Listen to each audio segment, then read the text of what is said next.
Our next speaker is Arjan Blok, the CEO of Nederlandse Loterij, which not only operates the Dutch national lottery, but also the leading Toto online brand. Welcome, Arjan. Please make it to the stage. It's good to have you back with us, especially since Nederlandse Loterij has been at the heart of some of the most relevant discussions on gambling policy in the Netherlands. I think we're all eager to hear what you have to say. Welcome. Thank you.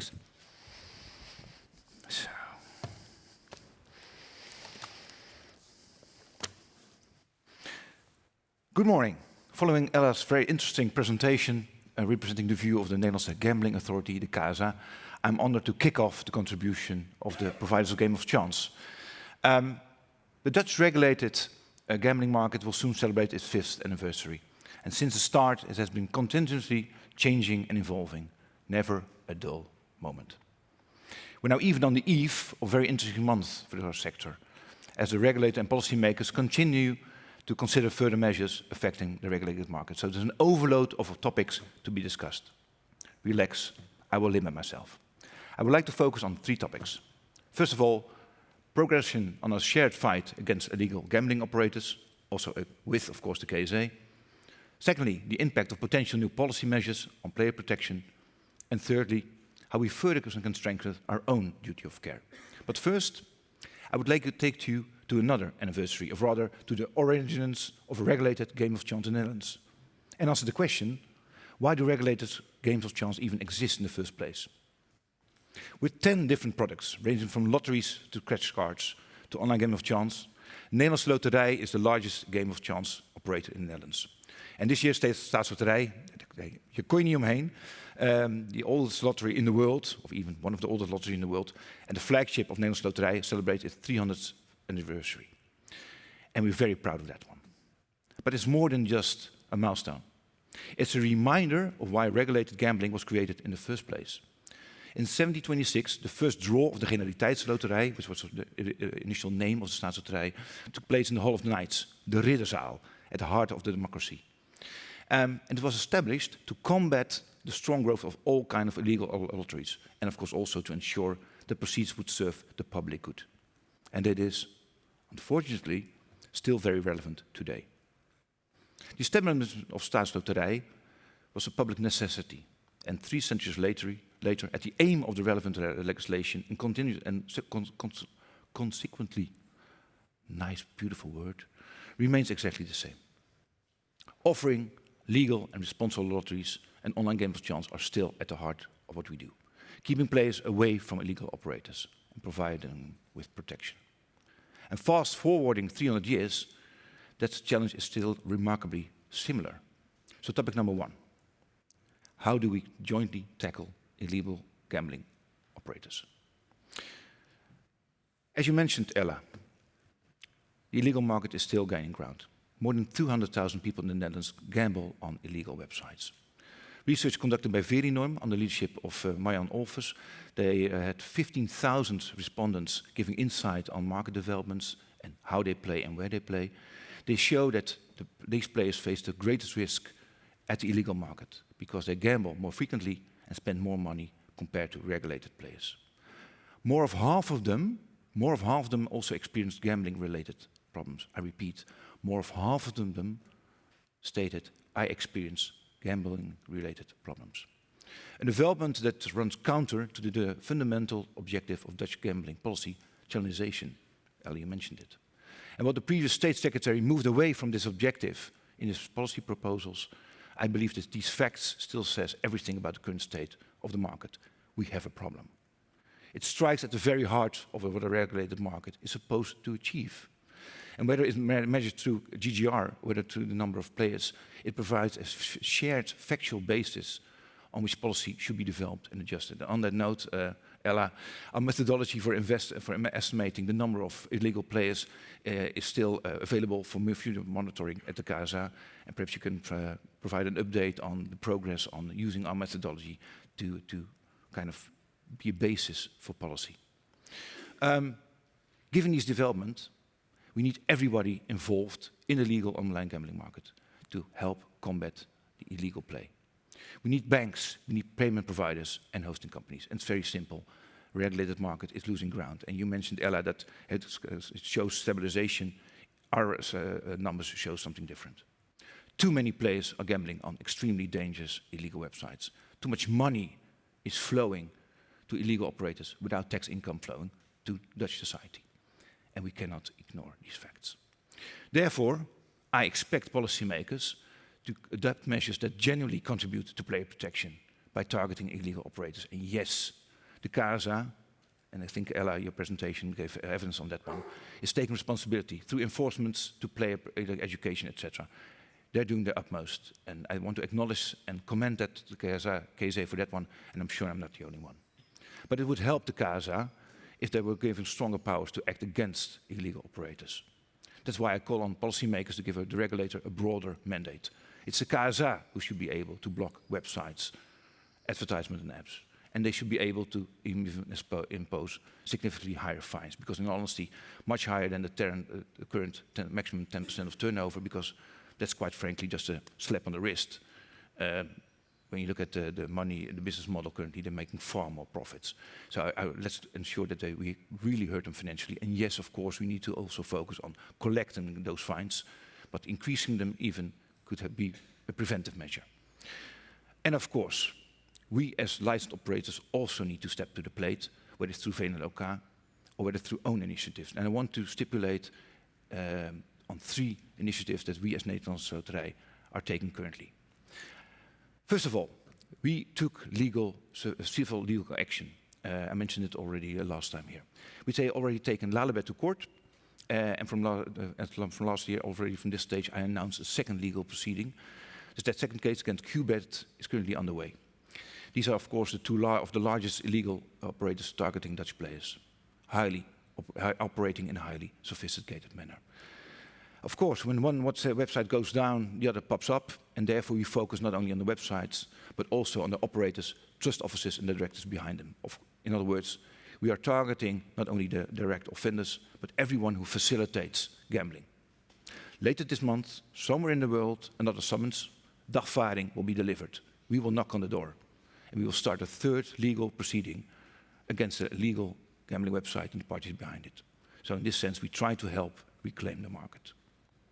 Secondly, in addition to those legal actions, we're going to organize something different. We will bring together technical experts from various sectors to uncover the technical infrastructure of the illegal providers behind the legal websites. In short, the so-called hackathon will focus on questions on which technology is being used, which systems, which middleware, which APIs, and how can we frustrate their operations ad hoc and structurally. And hopefully, if Wim allows, we can provide some findings and results next conference. Thirdly, we also want to attach greater importance to the closer cooperation with the banking sector. Banks, as we all know, play a crucial role in combating illegal gambling websites and therefore protecting Dutch players. And therefore, I would like to invite the executives of the major Dutch banks to engage with us in further discussions. Let's establish concrete agreements on blocking payments to illegal operators and naturally understand. Banks are not eager for additional regulations, and blocking the right payment is difficult. I think some of the executives of the ING mentioned that you should ban the advertisement, but doing something on payment blocking is very, very difficult. I understand that, but we all have a joint responsibility to protect customers. All in all, we have an overload of activities to fight illegal operators. We are closing the back door. At the same time, and I think that Ella also stipulated that one, we have to do something ourselves. We need to keep improving the duty of care ourselves as regulated operators, which is my second and main topic. And in Nederlandse, Nederlandse Loterij, but also our colleagues, we are not perfect. We make mistakes. But what separates us from the illegal sector, as a legal sector, is that we have the intention and the desire to do better. We try to do better every day. And that's why we must continuously challenge one another to ensure that we're doing the right things in the right way, both individually and collectively. We need to take responsibility ourselves. And I've heard the criticism, also in some newspapers, that should an operator or an industry involve itself in policy making? My personal view is the answer is yes. Standing on the sideline and just shouting is not enough. And we, Nederlandse Loterij, but also of course the VN wants to contribute constructively. And preferably together with all stakeholders. From regulator to addiction care professionals. And also Nederlandse Loterij wants to play a connecting role in that one. Our people work every day to protect players. Whether it's a responsible gaming team or counselors, they do their utmost to support players in making the right, responsible choices. And these practical expertise and expertise should be used to develop effective and workable measures. Policy measures that which keep players within the regulated market instead of pushing them to the dark side of the moon. A key question, of course, for example, is will raising the minimum age for online gambling to 21 achieve that? Yeah. I understand the reasoning behind it. The older the individual, the more resilient they are likely to be. Understand that. And yes, also be clear, we fully support all measures that generally improve player protection. But in all honesty, will a higher age limit really actually achieve that objective? Or is reality even more complicated than that one? We are convinced that players, implementing this measure, that players aged 18 to 21 simply, they will not disappear or stop gambling. They will go to the illegal market. The Veerman study, as I mentioned, headed by Marjan Olvers, showed that 60% of the illegal gamblers are between 18 and 34. And it's even worse, that the 18-year-old population, of that population, 75% started playing illegally. So I repeat, 75% started playing before they became 18 on illegal websites. So, as a result, our point of view is that the problem is more likely to grow than to diminish. And I think even the KSA recognized that one. Effective protection, therefore, requires that this age group remains visible in the regulated market, so that prevention, monitoring, and intervention can take timely. Moreover, in my point of view, robust research is really underpinning this measure is still lacking. In all honesty, frankly, basing such far-reaching measures based on two very obvious questions in a very general customer survey, in my point of view, it strikes inadequate. So let's first properly examine the behavioral effects before implementing such measure. And to add to that one, a review of gambling age limits around the world shows that in 21 countries, the minimum age limit is 18. Surely that's not without a reason. So therefore my plea, policy should be based on facts, not on sentiment. And let me allow a little bit to elaborate on this statement. As I mentioned, game of chance already exists for more than 300 years. I think already part of the Chinese wall was financed by a lottery. And during all those years of regulation in the Netherlands, lotteries continuously adapted to the wishes of the players and the policies alike. And I think the same applies also to the online gambling market. We have been adapting towards legislation since October 2021. And yes, the tightening of the regulation was logical and justified. It improved the duty of care obligations and helped our industry to make meaningful progress in protecting players. But let's please carefully preserve the balance between legal and illegal supply. We have not always given enough thought about the cumulative impact of all the regulation on the ability, het stapelen van wet en regelgeving, to offer safe and responsible online gambling. The size, growth and influence of the illegal market are evidence on that one. I therefore call upon policymakers to take these consequences into account when they're making decisions about the future of the gambling in the Netherlands. And it also equally applies, of course, to the advertising opportunities. 95% of the gambling advertising on Meta social media platforms originates from illegal gambling websites. Should there really be a reason imposed even more restrictions for legal operators? I don't think so. And therefore, in our point of view, a total advertising ban, it would be extremely unwise. And of course, I understand the sentiment behind the proposal, and I also understand that nobody wants to return to the period immediately after the market opening when there was simply too much advertising. That includes us, Nederlandse Loterij, sorry. I acknowledge that openly. It damaged trust. Advertising opportunities have since then been significantly restricted. And if the legal offer becomes less attractive and less visible, we effectively are handing over an advantage to illegal operators. We are handing over customers to the outside world. And let me repeat the key risk once more so that we fully understand it. Everything on illegal websites is designed to encourage continued gambling, continued gambling, continued gambling. Without supervision, without protection. And therefore, preserve the limited advertising opportunities for legal operators. Do not hand over illegal gambling websites the exclusive ownership of the internet and the exclusive ownership of social media. So in recap, we face a tremendous challenge which can only be addressed successfully if we work together as an industry, with all stakeholders involved and with measures that have been proven effective. And that's the reason why we have serious reservations about raising the minimum age and imposing a total advertising ban.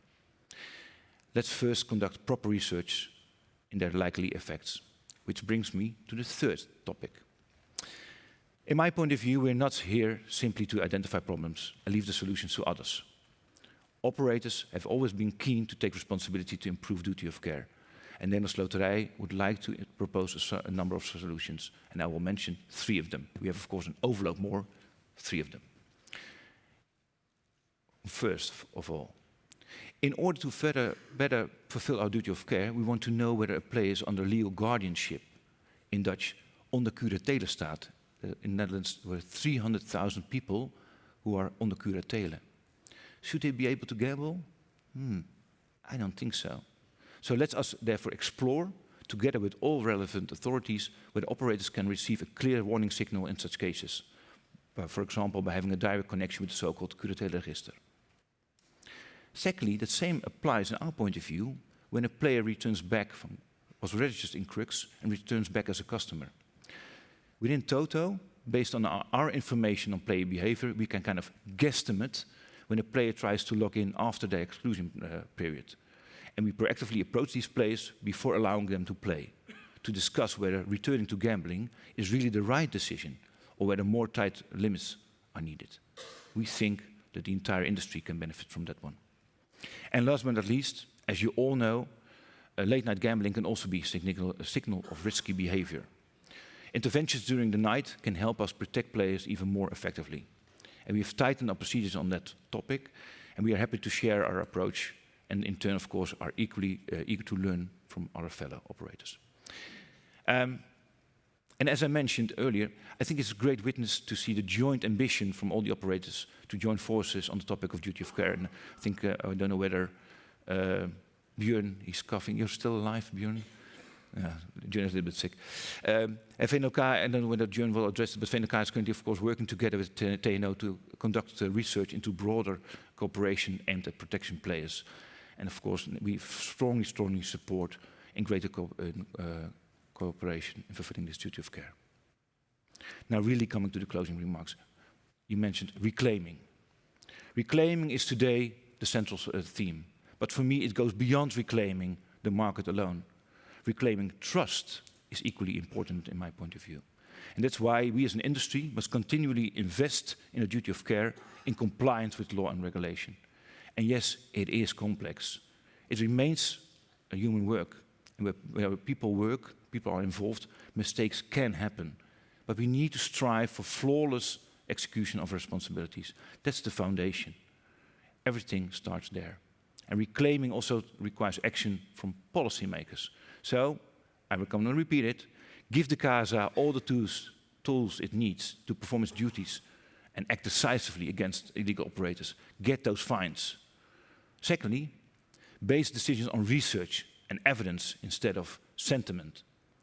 Thirdly, protect players by keeping them within the regulated market rather than pushing them towards illegal operators. And of course, you know me all, at the sound of, like a broken record again, reduce the gambling tax to a level where player protection and tax revenues can be balanced optimally.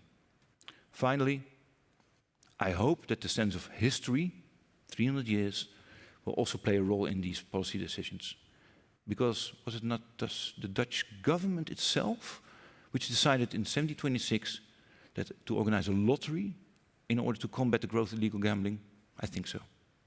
Thank you very much.